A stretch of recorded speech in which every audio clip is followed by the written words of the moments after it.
उत्तराखंड में एक ऐसा मंदिर है जहां जिस देवता की मूर्ति स्थापित है वहां खुद वो आते हैं, अपनी उपस्थिति का देते हैं खुद प्रमाण। तारीख तय है, वो कब कब आएंगे सबको मालूम है, सब जानते हैं इसी दिन वो आएंगे। उस दिन अल्मोड़ा में उमड़ती है श्रद्धालुओं की भीड़। लोग अपनी आंखों से देखते देवता की मौजूदगी का प्रमाण, आस्था से निकली अपनी भक्ति से उनको करते प्रणाम।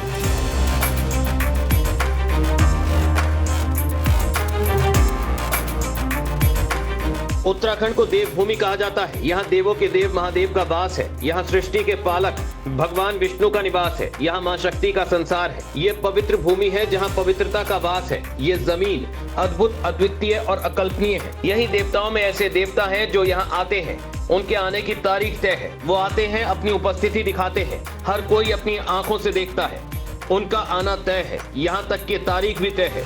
इसी दिन वो आएंगे, लोगों को बकायदा मालूम होता है। वो अपनी आंखों से इस विश्वास का प्रमाण देखते हैं और श्रद्धा भाव से प्रणाम करते हैं। आखिर करें भी तो क्यों ना करें, देवता खुद जो यहाँ आते हैं। यहाँ कैसे आई हैं, किस तरीके से आना हुआ? हम लोग घूमने के लिए आए थे। हम लोग अल्मोड़ा घूमने गए थे, जागेश्वर धाम घूमने गए थे, गोलू देवता मंदिर। तो यहाँ का इतिहास भी हमने थोड़ा बहुत सुना था, तो हमारा इच्छा हुई कि हम यहाँ पे आए। क्या इतिहास है यहाँ का? यहाँ पे हमने ये सुना है कि ये मंदिर एक रात में ही बना है और एक रात में जितना बन गया उतना बन चुका है। और ये बिल्कुल पत्थर से बना है और सूर्य की किरण हमने सुना था कि सीधे अंदर मंदिर में आती है पहली किरण। तो वही देखने के लिए हम आ जाए थे। जोशी जी, ये मंदिर इसका क्या नाम है? इसका ये अल्मोड़ा कटारमल सूर्य मंदिर। अच्छा, हाँ, क्या विशेषता है इसकी? यहाँ मान्यता है इसकी, वो धाम है, सूर्य भगवानों का धाम है। अच्छा हाँ। अच्छा, ऐसे कितने मंदिर हैं, कितने सूर्य मंदिर हैं अपने यहाँ भारत में? हाँ, ये क्या है, ये बाहर वो सब हुआ, बाहर है वो सब। अच्छा। हाँ, दो ही हैं। तो क्या विशेषता है इसकी, इस मंदिर की? सूर्य भगवान का धाम हुआ, मान्यता हुई इनकी। यहाँ सबकी मनोकामना पूरी होती है, जो आदमी आता है उनकी मनोकामना पूरी होती है। अच्छा। हाँ। ये जो कितने साल पुराना होगा ये मंदिर? ये तो बहुत पुराना खजूरों का बनाया हुआ मंदिर है, जमाने का मंदिर है। बहुत साल पुराना मंदिर है। किसके जमाने का? खजूरों का बनाया हुआ मंदिर है। अच्छा। हाँ, बहुत मान्यता हुई है। सूर्य देव का धाम हुआ, जो आदमी यहाँ आता है उनकी मनोकामना पूरी होती है। अपनी आंखों से इस मंदिर को देख लीजिए, कितना अद्भुत है, कितना अद्वितीय है। ये रचना कितनी अकल्पनीय है। स्थापत्य कला का ये बेमिसाल उदाहरण है। एक एक चीज अब भी वैसी ही है। ये मंदिर आज का नहीं, सदियों पुराना है। सदियों पहले इसे बनाया गया है। आज भी इसकी सुंदरता और महत्ता पहले की तरह है, पहले ही जैसा है। उत्तराखंड के अल्मोड़ा में भारत का ये दूसरा सबसे बड़ा मंदिर ओडिशा के कोणार्क में सूर्य मंदिर है। अल्मोड़ा शहर से तकरीबन 18 किलोमीटर की दूरी पर है प्राचीन कटारमल सूर्य मंदिर। इस मंदिर को करीब 9वीं सदी का बताया जाता है, जो कत्यूरी शासक कटारमल देव की ओर से बनाया गया था। अगर वैसे देखा जाए तो 13वीं शताब्दी में कहते हैं कि 13वीं शताब्दी में इसका निर्माण कराया गया था। जो कत्यूरी शासक थे उनके वंशज थे कटारमल राजदेव, तो उनके द्वारा इसका निर्माण कराया गया। अच्छा, इसमें जो पत्थर वगैरह यूज हुए हैं, बहुत सारे पत्थर यहीं के लोकल की पत्थर है। कोई बाहर से पत्थर आया नहीं।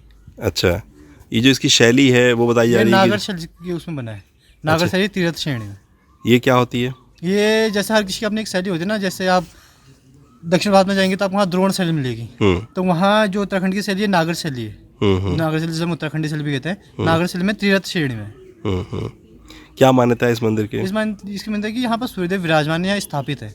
जैसे हम सूर्यदेव को चलायमान कहते हैं, उन 9 ग्रहों के साथ यहाँ, जैसे 9 ग्रहों की अगर हम मान्यता के हिसाब से देखें कि आपके वो 9 ग्रहों के स्वामी है, तो यहाँ पे स्थापित है, विराजमान है 9 ग्रहों के साथ। वहाँ पर यहाँ पर उनके सूर्य पुंज के तौर पे इनकी स्थापना की गई है। अच्छा, भारत में कुल करीब 12 सूर्य मंदिर आप हैं। कह सकते हैं जो आप उन 12 में इसकी क्या विशेषता है? 12 में आप जहाँ भी जाएंगे वहाँ कहीं पे स्थापित नहीं है। आप ये नहीं कहेंगे कि वो 9 ग्रहों के साथ स्थापित है। वो 12 को हटा के आप इनको, अगर इसको 12 मानते हैं, उनको 11 मानते हैं, तो उनमें सिर्फ सूर्यदेव है वहाँ स्थापित नहीं है 9 ग्रहों के साथ। यहाँ 9 ग्रहों के संग विराजमान है। अच्छा, लोग कहते हैं कि मुख्य रूप से 2 ही हैं, एक तो कोणार्क का सूर्य मंदिर, दूसरा कटारमल का सूर्य मंदिर। तो इन दोनों मंदिरों में क्या विशेषता है? देखिए, कोणार्क का सूर्य मंदिर आप ये देख सकते हो, वहाँ भव्यता आपको ये दिखेगी कि वहाँ सूर्योदय सूर्यास्त का जो एक चलता है ना, कि वहाँ सूर्य प्रतिमा में सुबह एक अलग सा आभा दिखती है और रात को सूर्यास्त की में एक अलग सा आभा दिखती है। लेकिन यहाँ ऐसा कुछ नहीं है। यहाँ ये है कि आप यहाँ जब से सूर्योदय से लेकर सूर्यास्त तक जब आप आते हैं, तो आपको इस बीच में सूर्यदेव के जो दर्शन होते हैं वो ऐसे होते हैं कि आप 9 ग्रह जैसे होते हैं, 9 ग्रह, आप 9 ग्रहों की शांति पूजा करना, 9 ग्रहों के साथ आपको मिलेंगे एक साथ। अच्छा। वहाँ ये वाले नहीं है कि वहाँ भी सूर्यदेव हैं, लेकिन यहाँ विराजमान है, वहाँ खड़े में या विराजमान है, बैठे हुए हैं। बताया जाता है कि यहाँ पर कालनेमी नामक राक्षस का आतंक था।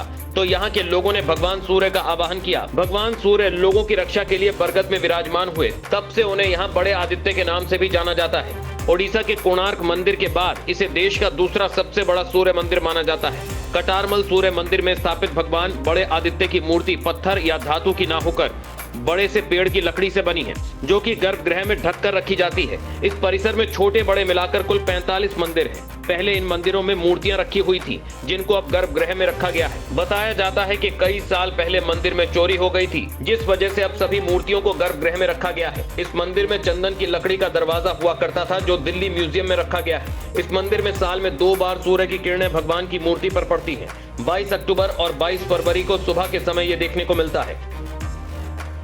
अच्छा, सर्दियों के बाद फरवरी में जब सूर्य की पहली किरण, देखिए आप सूर्य की पहली किरण जैसे हम कहते हैं, जो हम अभी चलते हैं, ये जो करंट चलता है मीशा मसीह की बिफोर क्राइस्ट के हिसाब से चलते हैं। ये हम विक्रम संवत वाले हैं। अगर हम विक्रम संवत को याद करें तो हमारे पास कोई डेट नहीं है 1 2 3 4, हमारे पास तिथि है, तिथि 1 तिथि 2। तो हमारी डेट के हिसाब से हमारी तिथि बदलती है। तो अब तिथि आप कोई पंडित जी आपको बहुत अच्छे से बता सकते हैं कि कौन सी तिथि में जाता है। लेकिन उत्तरायण से दक्षिण और दक्षिण से उत्तरायण के टाइम में 2 दिन बड़ी भव्यता दिखती है कि वहाँ जब सूरज की किरण अंदर जाती है। लेकिन ऐसा नहीं है कि आप साल में 2 ही, क्योंकि सूरज एक ही दिन में अपना जो कोण है वो 2 से 3 से 4 5 डिग्री नहीं बदलता है, वो हौले करके बदलता है।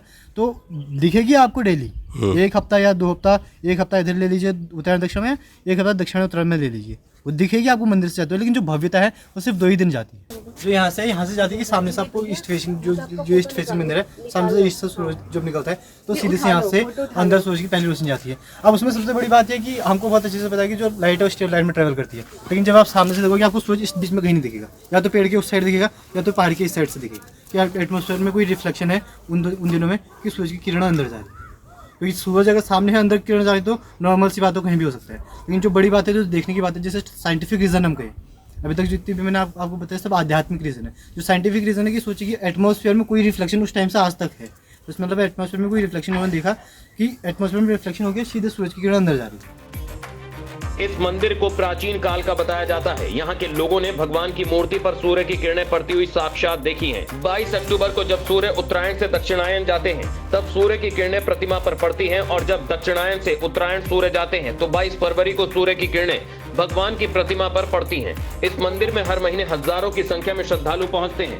ये सूर्य देव का मंदिर भारत का दूसरा सबसे बड़ा मंदिर है। यहाँ पर हर साल लाखों की संख्या में पर्यटक पहुंचते हैं। धार्मिक पर्यटन स्थल होने की वजह से मंदिर में रखरखाव का खास ध्यान रखा जाता है।